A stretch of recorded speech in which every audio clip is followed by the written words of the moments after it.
Hello friends, ज्ञान दर्शन channel में आपका एक बार फिर से हार्दिक स्वागत है।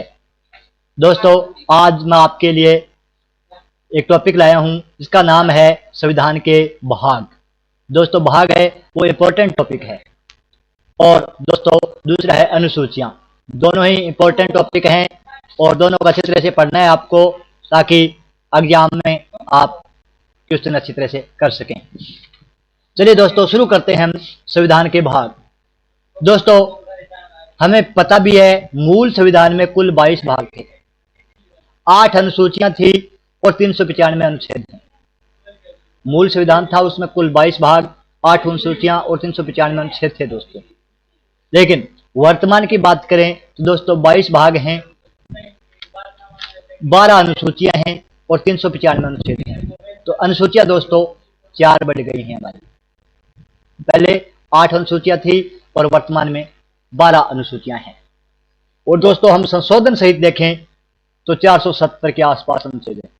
लेकिन यह नहीं पूछा जाता दोस्तों, सिर्फ यह पूछा जाता है कि मूल संविधान में कितने भाग थे, 22, वर्तमान में कितने हैं, 22।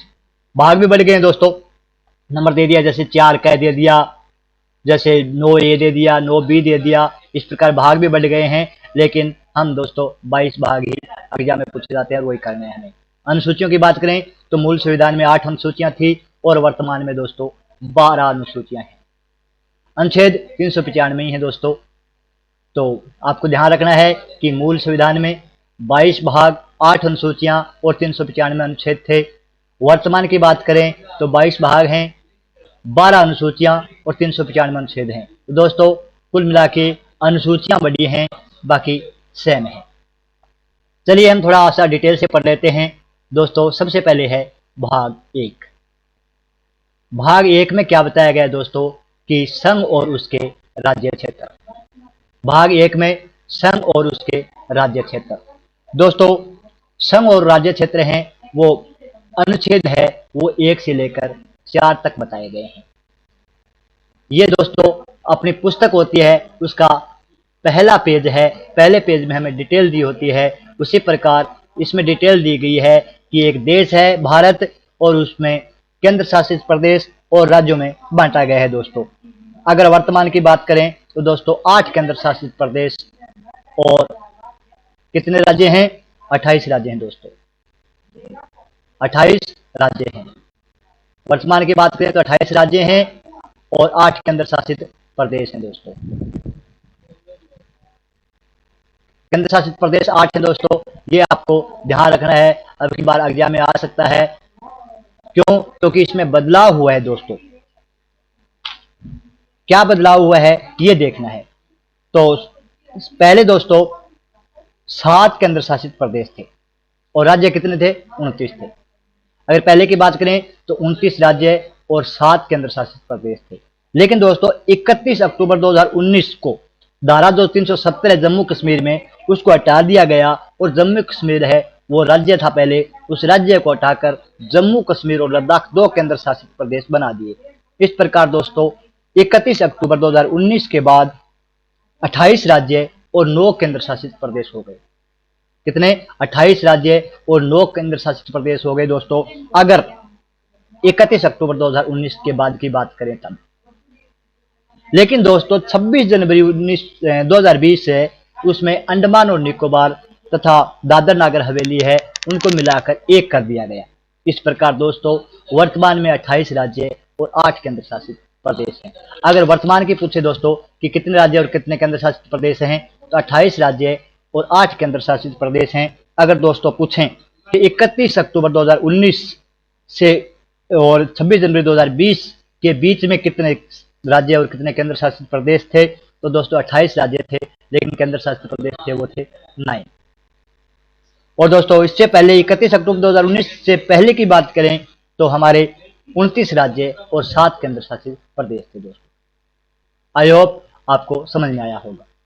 तो दोस्तों भाग 1 में दिया गया है कि देश में कितने राज्य होंगे, कितने संघ शासित प्रदेश हैं, उनका उल्लेख दिया गया है अनुच्छेद 1 से लेकर 4 तक दोस्तों।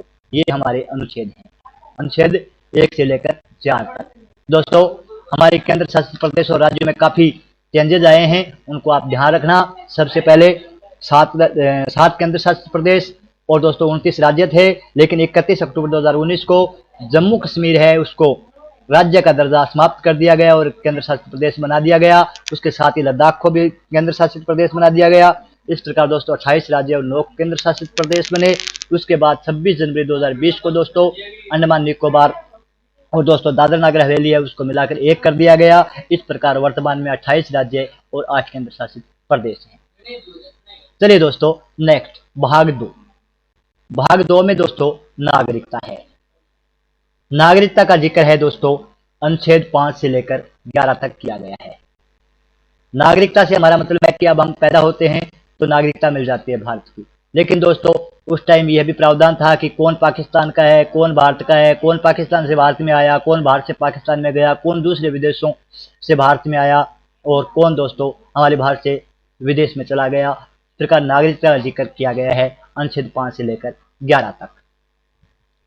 नेक्स्ट है दोस्तों मौलिक अधिकार, जो इंपॉर्टेंट है दोस्तों। तो भाग 2 को याद रखना नागरिकता। भाग 3 है दोस्तों मौलिक अधिकार। मौलिक अधिकार है वो अनुच्छेद 12 से लेकर 35 तक दिया है दोस्तों। कितने तक? 12 से लेकर 35 तक दिया गया है। ध्यान रखना दोस्तों मौलिक अधिकार भाग 12 से लेकर 35 तक दिया गया है दोस्तों, जिसको मूल अधिकार भी बोलते हैं, यानी फंडामेंटल राइट्स दोस्तों। तो मौलिक अधिकार है अनुच्छेद कितने से संबंधित है? 12 से लेकर 35 तक है और भाग 3 में दिया गया है दोस्तों। यानी हमको कुछ अधिकार दिए गए हैं दोस्तों। जब बच्चा पैदा होता है, भारत में जन्म लेता है, तो उसको जन्म लेने के साथ अधिकार मिल जाते हैं। वो भी कोई कास्ट को या रिलीजन को आधार मानकर नहीं दोस्तों, हर एक बच्चे को ये अधिकार मिलते हैं। तो मतलब कास्ट है, रिलीजन है, उसको कोई प्रभाव नहीं पड़ता, कोई फर्क नहीं पड़ता। बच्चा जन्म लेते ही उनको ये अधिकार स्टार्ट हो जाते हैं। देखो दोस्तों इनकी संख्या की बात करें तो मूल संविधान में इनकी संख्या 7 थी। मूल संविधान में इनकी संख्या कितनी थी? 7 थी। लेकिन दोस्तों 44वां संविधान शोधन अधिनियम 1978, कौन सा? 44वां संविधान शोधन अधिनियम 1978 के उपरांत दोस्तों संपत्ति का मूल अधिकार है उसको हटाकर एक विधिक अधिकार या कानूनी अधिकार बना दिया गया है। कौन सा अधिकार? विधिक अधिकार या कानूनी अधिकार बना दिया गया है दोस्तों। तो दोस्तों संपत्ति का अधिकार था वो पहले कौन से भाग अनुच्छेद में था? 31 में था दोस्तों। पहले कौन से अनुच्छेद में था? 31 में था, लेकिन वर्तमान में ये 300A में चला गया है। वर्तमान में कौन सा है दोस्तों? 300A। मौलिक अधिकार वर्तमान में 300A में चला गया है।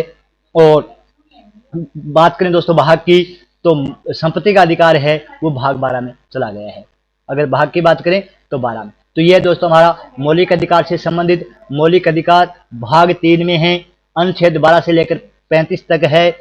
मूल संविधान है दोस्तों, उनमें 7 मूल अधिकार थे, लेकिन 44वां संविधान शोधन अधिनियम 1978 के उपरांत संपत्ति का मूल अधिकार है उसको हटाकर एक विधिक अधिकार बना दिया गया दोस्तों, कानूनी अधिकार बना दिया गया। और पहले ये 31 अनुच्छेद है उसमें था, वर्तमान में 300A यानी 300A 300A में इसको दे दिया दोस्तों।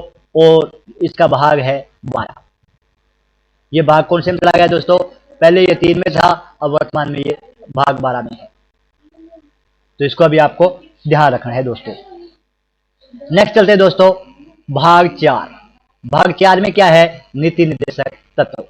इंपॉर्टेंट है दोस्तों। नीति निर्देशक तत्व है वो अनुच्छेद 36 से लेकर 51 तक है दोस्तों। कितने तक लेकर कितने तक? 36 से लेकर 51 तक। हम नंबर वाइज चल रहे हैं दोस्तों, तो इसमें कंफ्यूज होने वाली बात नहीं है। बस इतना ध्यान रखना है कि कहां से लेकर कहां तक है। नीति निर्देशक तत्व है दोस्तों वो अनुच्छेद 36 से लेकर 51 तक इसका वर्णन है। और दोस्तों नीति निर्देशक तत्व वे हैं जिनमें अच्छी बातें लिखी होती हैं और राज्य सरकार है वो उस अच्छी बातों को अपने जीवन में ला सकती है दोस्तों, उनके आधार पर काम कर सकती है। लेकिन ये जरूरी नहीं है कि वो करे दोस्तों। तो नीति निर्देशक तत्व है वो न्यायालय द्वारा परिवर्तनीय नहीं है। इसका अनुच्छेद ध्यान रखना है दोस्तों। नीति निर्देशक तत्व है वो अनुच्छेद 36 से लेकर 51 तक है। और दोस्तों मैं बात करूं नीति निर्देशक तत्व, तो ये आयरलैंड से लिए गए हैं। कहां से लिए गए हैं? आयरलैंड से। नीति निर्देशक तत्व दोस्तों आयरलैंड से लिए गए हैं, ये भी ध्यान रखना आप।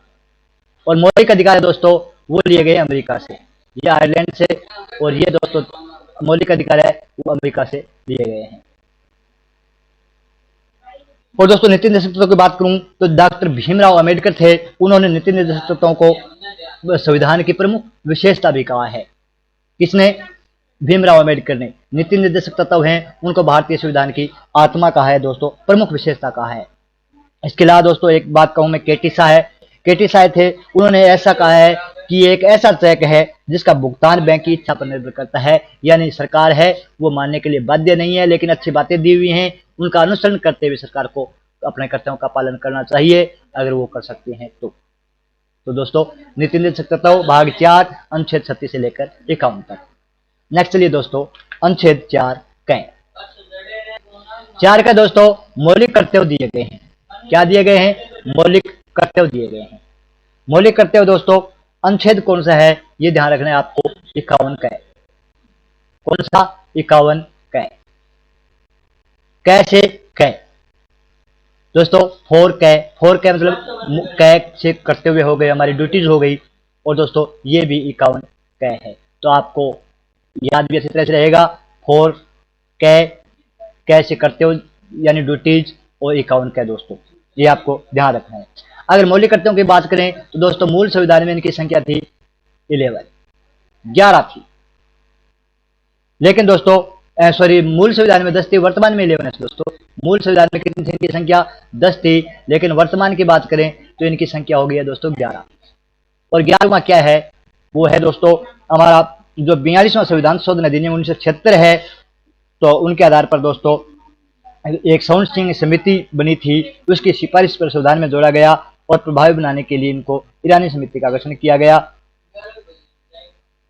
दोस्तों ये 11वां क्या है, हम इसके बारे में पढ़ रहे थे पहले, तो पहले 10 के बारे में बता दिया कि मौलिक कर्तव्य हैं वो दोस्तों मूल संविधान में 10 थे, लेकिन वर्तमान में 11 हैं, और ये 11 हैं दोस्तों। 11वां कौन सा है? तो 86वां संविधान संशोधन अधिनियम 2000 लागू हुआ तो दोस्तों 2002, उसमें 51 का एक नया अनुच्छेद जोड़ा गया, जिसमें खंड टय जोड़ा गया, और इसमें दिया गया है कि 6 से 14 वर्ष के बच्चे हैं उनको निःशुल्क अनिवार्य शिक्षा है, वो उनके माता पिता का यानी शिक्षक का कर्तव्य है कि बच्चों को शिक्षा दिलाए। आई होप दोस्तों आपको समझ में आया होगा, समझने की कोशिश करें दोस्तों। उसके बाद है दोस्तों केंद्र, भाग 5 में केंद्र। केंद्र दोस्तों हम जानते हैं केंद्र सरकार होती है, तो दोस्तों इसका अनुच्छेद है 52 से लेकर 151 तक, 52 to 151। बहुत ही आसान है दोस्तों, 52 से 151 अनुच्छेद कितने हैं? 52 से 151 दोस्तों। इसके अलावा इसमें केंद्र का वर्णन दिया गया है, केंद्र में राष्ट्रपति, उपराष्ट्रपति, प्रधानमंत्री, दोस्तों सुप्रीम कोर्ट के न्यायाधीश, ये सब होते हैं, इनका वर्णन दिया गया है दोस्तों। दो तीन एक इंपॉर्टेंट है वो याद रख लेना आप। सबसे पहले मैं बात करूं दोस्तों 52, उसके बाद दोस्तों बात करूं मैं 63, और उसके बाद बात करूं मैं 74। दोस्तों सब में 11 प्लस हैं। कितने प्लस हैं? 11 प्लस हैं दोनों में। 52 प्लस 11, 52 प्लस 11 63, 63 प्लस 11 74 दोस्तों। तो 52 में किसका जिक्र है ये देखना है हमें। 52 में राष्ट्रपति से संबंधित है दोस्तों। 63 है वो उपराष्ट्रपति से संबंधित है, और दोस्तों बात करें 74 की तो वो पीएम से संबंधित है, यानी प्राइम मिनिस्टर से संबंधित है। तो आपको यह भी ध्यान रखना है दोस्तों। 52 प्लस 11 63, 63 उपराष्ट्रपति से, 52 राष्ट्रपति से, प्लस 11 74 दोस्तों प्रधानमंत्री से संबंधित है। अगर दोस्तों इसमें साथ में बात करें 79 80 81 की, तो दोस्तों ये 79, ये 80 और ये 81। 81 में क्या होता है दोस्तों, इसको हम लिख सकते हैं सरल। क्या लिख सकते हैं? सरल। सरल सरल सह से हमारा दोस्तों संसद हो जाएगा, रह से हमारा राज्यसभा हो जाएगा, और लय से लोकसभा हो जाएगा। तो इन तीनों का जिक्र है। अगर संसद की बात करें दोस्तों अनुच्छेद 79, अगर 80 की बात करें तो राज्यसभा, अगर 81 की बात करें तो लोकसभा का प्रावधान है। तो ये हमारा केंद्र, और ये भाग 5 में है। केंद्र से संबंधित कोई भी चीज है दोस्तों वो भाग 5 में आएगी। उसके बाद दोस्तों भाग 6। 6 है दोस्तों राज्य। 6 में क्या है? राज्य।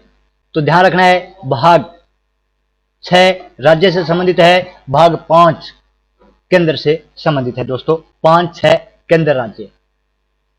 तो दोस्तों 6 है, उसमें अनुच्छेद की बात करें तो 152 से लेकर 237 तक है दोस्तों। 152 से लेकर 237 तक है। 152 से लेकर 237 तक इसमें अनुच्छेद दिए गए हैं दोस्तों। तो राज्य 152 से लेकर 237। दोस्तों हम जानते हैं कि 153 है। 152 में राज्यपाल के पद सृजित किया गया है। 153 में राज्यपाल से संबंधित है दोस्तों 153। अगर बात करें 164 की तो दोस्तों सीएम से संबंधित है। तो एक दो हमें ये साथ में इनको रिलेटेड कर लेना है ताकि आपको याद रह जाए। तो ये है 264 164। 153 में राज्यपाल, 164 में दोस्तों सीएम, और 213 की बात करें दोस्तों तो अध्यादेश जारी करने की शक्ति है राज्यपाल को। अगर राष्ट्रपति की बात करें दोस्तों तो 123 में ये अध्यादेश जारी करने की शक्ति है राष्ट्रपति को। अनुच्छेद 123 राष्ट्रपति को अध्यादेश जारी करने की शक्ति है, और 213 में दोस्तों राज्यपाल को अध्यादेश जारी करने का अधिकार दिया गया है। चलिए दोस्तों भाग 7। भाग 7 है वो निरस्त कर दिया गया है दोस्तों। भाग 7 क्या कर दिया गया है? निरस्त कर दिया गया है। कब किया? 1956 में। 7वां संविधान शोधन अधिनियम 1956 दोस्तों, 1956 में इनको निरस्त कर दिया गया है 7 में। दोस्तों भाग 8। भाग 8 में अनुच्छेद 239 से लेकर 242 तक है दोस्तों। संघ राज्य क्षेत्र 239 से लेकर 242 तक, 239 से लेकर 242 तक अनुच्छेद है दोस्तों, और इसमें संघ राज्य क्षेत्रों से संबंधित प्रावधान है भाग 8 में। तो दोस्तों जो इंपॉर्टेंट है ऊपर वाले इनको आप अच्छी तरह से पढ़ लेना। और ज़्यादा भाग 9 दोस्तों ये पंचायत से संबंधित है। पंचायत के चुनाव आपको पता है राज्य निर्वाचन आयोग करवाता है। और दोस्तों ये 73वां संविधान शोधन है जो 1992 में है। 1993 से दोस्तों ये प्रभावी हुआ, यानी 1993 में बना था, लेकिन 1992 और 93 दोनों दे दिए जाते हैं दोस्तों। नगर पालिका से संबंधित बात करें तो दोस्तों भाग 9A में है, और नगर पालिका का अनुच्छेद है 74वां। तो दोस्तों आपको भाग याद रखना है कि अगर बात करें कि पंचायत से संबंधित कौन सा भाग है तो 9, और नगर पालिका से संबंधित यानी नगर निकाय या तो संबंधित है 9A। ये दोस्तों 73वां संविधान शोधन है, और ये 74वां संविधान शोधन नगर पालिका से संबंधित। अगर 9B की बात करें दोस्तों तो सहकारी समितियों का वर्णन दिया गया है। इसी प्रकार अगर भाग 10 की बात करें दोस्तों तो SC और ST क्षेत्र, SC और ST क्षेत्र कौन से हैं वो दिए गए हैं दोस्तों। भाग 10 में SC और ST क्षेत्रों से संबंधित है। असम, मेघालय, मणिपुर, त्रिपुरा, इनमें दोस्तों ST क्षेत्र है उनका वर्णन किया गया है, और SC क्षेत्र है उनका वर्णन किया गया है दोस्तों। भाग 11 है। 11 में संघ राज्य का संबंध है। कुछ शक्तियां संघ के पास है, कुछ राज्य के पास है। दोस्तों संघ है उनकी शक्ति ज्यादा है, राज्य के पास है, लेकिन उनका संबंध होना चाहिए। तो संबंध से संबंधित रिलेटेड है दोस्तों, वो भाग 11 में दे रखा है दोस्तों। भाग 12 ज्यादा इंपॉर्टेंट नहीं है, लेकिन फिर भी हम कर लेते हैं कि वित्त, संपत्ति, संविदाएं, वाद, ये सब भाग 12 में है दोस्तों। और दोस्तों अगर हम अनुच्छेद की बात करें तो दोस्तों जो पंचायत है वो अनुच्छेद 243 में सम्मिलित है, अनुच्छेद 243 से। अगर दोस्तों नगर पालिका की बात करें तो वो भी 243 है। अगर दोस्तों हम सहकारी समितियों की बात करें तो ये भी 243 है। उसके बाद दोस्तों इसके अलग अलग बांट दिए हैं, लेकिन ये अनुच्छेद 243 में ये तीनों चीजें कौन सी? पंचायत, नगर पालिका और सहकारी समितियों से संबंधित है, वो 243 में संबंधित है दोस्तों। और भाग 10 की बात करें जो SC ST क्षेत्र है दोस्तों, वो भाग 10 में और अनुच्छेद 244 में संबंधित है। अनुच्छेद 244 है वो SC और ST क्षेत्र से संबंधित है। अगर दोस्तों संघ राज्य संबंध की बात करें तो संघ राज्य संबंध है वो 245 से लेकर 263 तक दे रखा है। 245 से लेकर 263 तक, 245 से लेकर दोस्तों 263 तक इनका वर्णन है।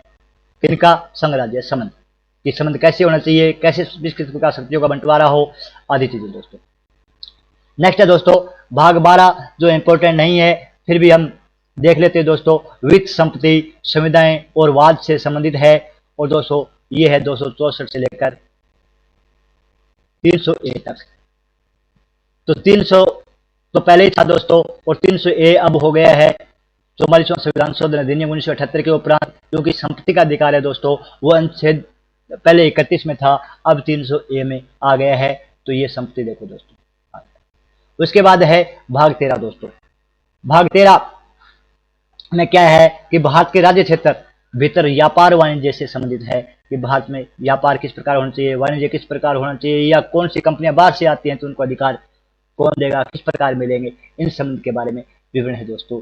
और ये है 301 से लेकर 307 तक, 301 से लेकर 307 अनुच्छेद तक, 301 से लेकर 307 तक इनका व्यापार वाणिज्य के बारे में है दोस्तों, ध्यान रखना। उसके बाद है भाग 14, जिसमें हमारी आरपीएससी वगैरह आती है दोस्तों, प्रशासनिक अधिकार। तो पहले तो ये आती है दोस्तों, संघ और राज्य के अधीन सेवाएं। संघ और राज्य के अधीन कौन कौन सी सेवाएं, कौन सी संघ के अधीन सेवा है, कौन सी राज्य के अधीन सेवा है दोस्तों, ये दे रखा है 308 से लेकर 323 तक, 308 से लेकर 323 तक दोस्तों, 308 से लेकर 323 तक, 308 से लेकर अनुच्छेद 323 तक दोस्तों प्रशासनिक अभिकरण है। और इसमें दोस्तों 323A और B जोड़ा हुआ है, जो अधिकरण से संबंधित है। अधिकरण से संबंधित कौन सा है, 323A और B। और प्रशासनिक दोस्तों राज्य और संघ है, उसके अधीन सेवाएं हैं, उनका अनुच्छेद है दोस्तों 308 से लेकर 323। नेक्स्ट है दोस्तों भाग 15, मोस्ट इंपोर्टेंट है दोस्तों भाग 15। मोस्ट इंपोर्टेंट भाग 15 चुनाव से संबंधित है दोस्तों, निर्वाचन से संबंधित है। भाग 15 निर्वाचन से संबंधित है दोस्तों, और इसका अनुच्छेद है 324 से लेकर 329 तक। ध्यान रखना, अनुच्छेद 324 से लेकर 329 तक बहुत ही ज्यादा महत्वपूर्ण है दोस्तों। निर्वाचन, चुनाव, चुनाव है दोस्तों वो संवैधानिक निकाय है, ये भी ध्यान रखना आपको, क्योंकि संविधान में इनका उल्लेख है। तो ये कौन सा निकाय है, संवैधानिक निकाय है, संवैधानिक निकाय है चुनाव। और 324 से लेकर 329 तक अनुच्छेद दिया गया है दोस्तों।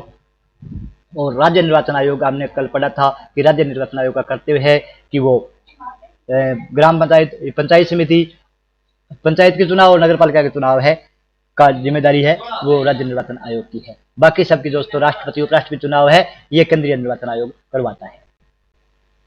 नेक्स्ट है भाग 16 दोस्तों। 16 भी ज्यादा इंपॉर्टेंट नहीं है, कि उनके कुछ वर्ग हैं, उनके लिए विशेष उपबंध हैं, जो कमजोर वर्ग थे या दूसरे रहने वाले थे दोस्तों, कुछ वर्गों के लिए विशेष उपबंध है, वो है अनुच्छेद 330 से लेकर 342 तक, 330 से लेकर 342 तक है दोस्तों। बस इनके अनुच्छेद आप याद रहो तो रह जाए, कोई बात नहीं है, लेकिन जो इंपॉर्टेंट है उनको पढ़ना जरूरी है दोस्तों। 17 राजभाषा, मोस्ट इंपॉर्टेंट है दोस्तों, राजभाषा। राजभाषा भाग 17 में है दोस्तों। और राजभाषा से हमें पता है कि मूल संविधान में दोस्तों 14 भाषाएं थी, लेकिन वर्तमान की बात करें तो दोस्तों 22 भाषाएं हो गई हैं अभी।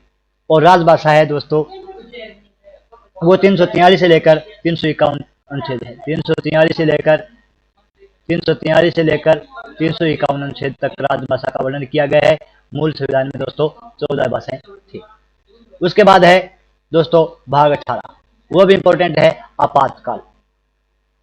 आपातकाल मोस्ट इंपॉर्टेंट है दोस्तों, ये 352 से लेकर 360 तक है, 352 से लेकर 360 अनुच्छेद, 352 से लेकर 360 अनुच्छेद तक किसका वर्णन, 352, 356, 360 मोस्ट इंपॉर्टेंट है दोस्तों, ये आपातकाल से संबंधित हैं, आपातकाल से संबंधित है दोस्तों। और ये जर्मनी से लिया गया दोस्तों, आपातकाल है ये जर्मनी से लिया गया है, जर्मनी से। नेक्स्ट है 19 दोस्तों, भाग 19 में दिया है दोस्तों प्रकरण, प्रकीर्ण कैसे दिया है कि जो राष्ट्रपति होते हैं, हमारे राज्यपाल होते हैं, राज प्रमुख होते हैं, संसद होती है, उनका संरक्षण यानी बड़े पदाधिकारी हैं या संसद है उनका संरक्षण दोस्तों। और ये अनुच्छेद 361 से लेकर 67 तक है। तो बस आप एक बार थोड़ा इनको ध्यान रख लेना, ये भी ज्यादा इंपॉर्टेंट नहीं है दोस्तों। उसके बाद है संविधान में संशोधन। संविधान में संशोधन दोस्तों दक्षिण अफ्रीका से लिया गया है संविधान संशोधन की प्रक्रिया। और संविधान संशोधन है दोस्तों अनुच्छेद 368, आप सभी जानते हो अनुच्छेद 368 मोस्ट इंपॉर्टेंट है। तो संविधान में संशोधन करने की प्रक्रिया से संबंधित अनुच्छेद है दोस्तों अनुच्छेद 368। बहुत इंपॉर्टेंट टॉपिक है कि संविधान में संशोधन करने की प्रक्रिया से संबंधित अनुच्छेद है अनुच्छेद 368 और कौन से भाग में है दोस्तों। संविधान में संशोधन है वो भाग 20 में है, ये ध्यान रखना। 368 प्लस 20 कर लेना दोस्तों, क्योंकि 368 अनुच्छेद है और 20वां भाग है जिसमें संविधान में संशोधन करने की प्रक्रिया से संबंधित है दोस्तों। दक्षिण अफ्रीका से ये लिया गया है। उसके बाद दोस्तों 21वां अस्थायी संक्रमणकालीन उपबंध, जो 369 से लेकर 392 तक अनुच्छेद है दोस्तों। 369 से लेकर 392 तक, 369 से लेकर 392 तक दिया गया है। उसके बाद दोस्तों 22वां, जिसमें संक्षिप्त नाम, प्रारंभ, हिंदी में प्राधिकृत पाठ, निरसन आदि दिए गए हैं। और दोस्तों ये है 395 अनुच्छेद तक, 393 से लेकर 95 तक, 393 से लेकर 95 तक। और हमने ऊपर पढ़ लिया था कि 95 ही 395 अनुच्छेद हैं दोस्तों, 22 भाग हैं। और तो दोस्तों ये थे हमारे भाग जो मोस्ट इंपॉर्टेंट हैं, उनको मैंने ऊपर से बता दिया दोस्तों। मोस्ट इंपॉर्टेंट ये आप चार दोस्तों, चार कहें मोस्ट इंपॉर्टेंट है, और तीन तो ये याद करना दोस्तों पक्के, 3, 4 और 4 कहें। उसके बाद दोस्तों 9 और 9A, और उसके बाद में ये दोस्तों संविधान संशोधन की प्रक्रिया से संबंधित है। चुनाव, आपातकाल, राजभाषा और संविधान में संशोधन दोस्तों, इतना ही इंपॉर्टेंट है। बाकी आपको एक बार रीडिंग कर लेना। ये हमारे संविधान में संशोधन से संबंधित भी थे। और दोस्तों संविधान के भाग हैं, 22 भाग है टोटल, 395 अनुच्छेद हैं जिनका हमने चर्चा की। चलिए दोस्तों नेक्स्ट है अनुसूचियां। तो दोस्तों आप चैनल पे नए हैं तो चैनल को सब्सक्राइब करना प्लीज, और वीडियो को लाइक करना दोस्तों, ज़्यादा से ज़्यादा शेयर करना। चलिए फिर अपनी अनुसूचियां फटाफट पढ़ लेते हैं दोस्तों। अनुसूचियां कितनी हैं हमें पता है, 12 अनुसूचियां हैं दोस्तों। तो पहली अनुसूची है दोस्तों, उसमें राज्य एवं केंद्र शासित प्रदेशों का उल्लेख है। हमने ऊपर भी पढ़ा था भाग 1 में कि हमारा देश है, उनमें कितने राज्य और कितने केंद्र शासित प्रदेश हैं, उन्हीं का उल्लेख दिया है दोस्तों पहली अनुसूची में। क्योंकि पहला प्रश्न होता है वो डिटेल से संबंधित है कि कोई भी देश के कि कौन से भाग में क्या चीज दी हुई है, कितने राज्य हैं, कितने केंद्र शासित प्रदेश हैं, उनका उल्लेख है दोस्तों। भाग 2 में दोस्तों पदाधिकारियों के वेतन और भत्ते हैं। तो इसको दोस्तों आप याद कैसे रखेंगे कि 2 नंबर का पैसा कहां से आता है, इसके पास कौन सा पैसा है, तो उसके पास दोस्तों 2 नंबर का पैसा है। 2 नंबर का पैसे से मतलब हमारा दोस्तों वेतन भत्ते, पदाधिकारियों के वेतन और भत्ते, पदाधिकारी जिनके वेतन भत्ते अनुसूची 2 से संबंधित है दोस्तों। अगर बात करें अनुसूची 3 की दोस्तों, 3 में शपथ दी हुई है। अगर 3 है दोस्तों, 3 ही शब्द हैं, 3 अक्षर हैं, स, प और थ। तो अनुसूची 3 में शपथ दी हुई है दोस्तों। भाग 4 अनुसूची 4 अनुसूची में क्या दिया दोस्तों, राज्यों का राज्यसभा में प्रतिनिधित्व। अनुसूची 4 में दोस्तों राज्यों का राज्यसभा में प्रतिनिधित्व है कि राज्यसभा में प्रतिनिधित्व। तो दोस्तों 4 है, 4 आदमी इकट्ठे हो जाएं तो सभा बन जाती है। ये क्या बन जाती है, 4 आदमी साथ हो जाए तो सभा बन जाती है। कौन सी सभा, राज्यसभा बनती है दोस्तों, लोकसभा या विधानसभा नहीं। 4 क्या बनती है, अनुसूची 4 से हमें याद रखना है सभा, कौन सी सभा, राज्यसभा। दोस्तों राज्यसभा में हम जानते हैं कि 10 सीट हैं, अनुसूची में उल्लेखित है कि इस राज्य से इतनी सीट होंगी। अगर दोस्तों हम लोकसभा की बात करें, 25 विधानसभा की बात करें तो राजस्थान में 200 सीटें हैं। इस प्रकार राज्यसभा की 10 सीटें हैं, और ये सूची 4 है उसमें दी हुई है दोस्तों। इसके अकॉर्डिंग ही हमें ये 10 सीट्स रखनी होती हैं। तो इनका उल्लेख पहले से किया जा चुका है दोस्तों। 5 में अनुसूचित जाति और जनजाति का उल्लेख है दोस्तों। अनुसूची 5 अनुसूचित जाति और जनजाति का उल्लेख है। 5 की तरह ही हम एस लिखते हैं दोस्तों, SC लिखो या ST लिखो तो ये 5 की तरह ही होता है। तो दोस्तों इससे याद रखना है कि 5 है तो SC ST। उसके बाद दोस्तों अनुसूचित है वो असम, मेघालय, मिजोरम, त्रिपुरा जनजाति क्षेत्रों का उल्लेख है। कौन सी में, अनुसूची 6 में है दोस्तों। तो दोस्तों इसको याद रखेंगे, आम मित्र। कौन से मित्र, अपने जनरल मित्र होते हैं उसको कहते हैं आम मित्र। आम मित्र से दोस्तों आ से असम हो जाएगा, मैं से मेघालय हो जाएगा, मी से मिजोरम हो जाएगा, और जैसे त्रिपुरा हो जाएगा दोस्तों आम मित्र, या आप AMTM भी याद रख सकते हो, लेकिन AMTM में दोस्तों फर्क इतना है कि आप पे एम की जगह मिजोरम रखोगे, न कि मणिपुर। तो आम मित्र असम, मेघालय, मिजोरम और त्रिपुरा जनजाति क्षेत्रों का उल्लेख है अनुसूची 6। दोस्तों अनुसूची 7 है वो केंद्र राज्य के बीच शक्तियों का बंटवारा है, क्योंकि कुछ शक्तियां दोस्तों केंद्र के पास हैं, कुछ राज्य के पास हैं और कुछ समवर्ती सूची के पास हैं। तो दोस्तों अगर बात करें केंद्र की, तो केंद्र के पास 97 शक्तियां थी पहले। और दोस्तों राज्य की बात करें तो 66 थी, और दोस्तों समवर्ती सूची की बात करें तो 47 थी। 47 शक्तियां समवर्ती सूची में थी। समवर्ती सूची का मतलब है दोस्तों जिनमें केंद्र और राज्य दोनों ही काम कर सकते हैं। और दोस्तों वर्तमान की बात करें तो वर्तमान में केंद्र के पास 100 शक्तियां हैं।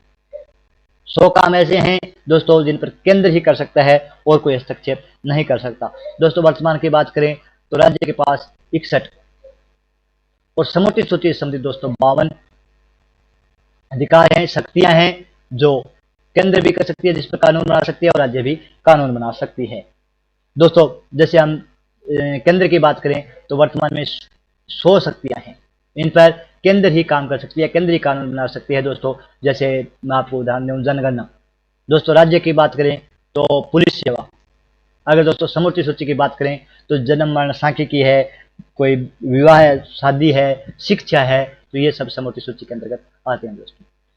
अनुसूची 8 ध्यान रखना दोस्तों, अनुसूची 8 है वो भाषा से संबंधित है, और जिसमें 22 भाषाओं का उल्लेख है। मूल संविधान में हमारी 14 भाषाएं थी, फिर दोस्तों एक बढ़ी, 3 बढ़ी, 4 बढ़ी, और अब 22 भाषाएं हैं दोस्तों। और लास्ट में जो भाषाएं थी दोस्तों वो बढ़ी हैं संथाली, मैथिली, बोडो, डोगरी। संथाली, मैथिली, बोडो, डोगरी, तो इनका भी ध्यान रखना दोस्तों। अनुसूची 9 है वो भूमि सुधार से संबंधित है, या शक्ति अधिकार का अधिग्रहण है दोस्तों। अनुसूची 9 भूमि सुधार से संबंधित है। ये 10 नंबर है दोस्तों। अनुसूची 10 नंबर है वो दल बदल से संबंधित है, जो 52वां संविधान संशोधन अधिनियम 1985 द्वारा 52वां संविधान संशोधन अधिनियम 1985 से संबंधित है दोस्तों। तो अनुसूची 10 किससे संबंधित है? दल बदल से संबंधित है। और अनुसूची 11 दोस्तों पंचायती राज से संबंधित है, जो 73वां संविधान संशोधन हुआ था 1992-93 में। और 12वीं अनुसूची दोस्तों वो 74वां संविधान संशोधन द्वारा नगरीय सभासद से संबंधित है। तो आई होप दोस्तों आपको ये वीडियो समझ में आई होगी। इसमें 22 भाग और 12 अनुसूचियों का उल्लेख किया गया है दोस्तों। ये एक इम्पोर्टेंट टॉपिक है और इसको आप एक बार रीडिंग करना। और दोस्तों अनुसूचियों की बात करें तो 7 से लेकर ये 12 तक ज़्यादा इंपॉर्टेंट है दोस्तों, ऊपर वाली थोड़ी कम इंपॉर्टेंट है। और भाग की बात करें दोस्तों मैंने 5-6 भाग आपको बता दिए हैं, उससे संबंधित ही क्वेश्चन आते हैं दोस्तों। आपका बहुत बहुत धन्यवाद। इस वीडियो को आप दोस्तों लाइक करना और चैनल है उसको सब्सक्राइब करना। और दोस्तों फिर मिलेंगे, धन्यवाद। ज्ञान दर्शन चैनल को सब्सक्राइब करें और वीडियो को लाइक करें। धन्यवाद।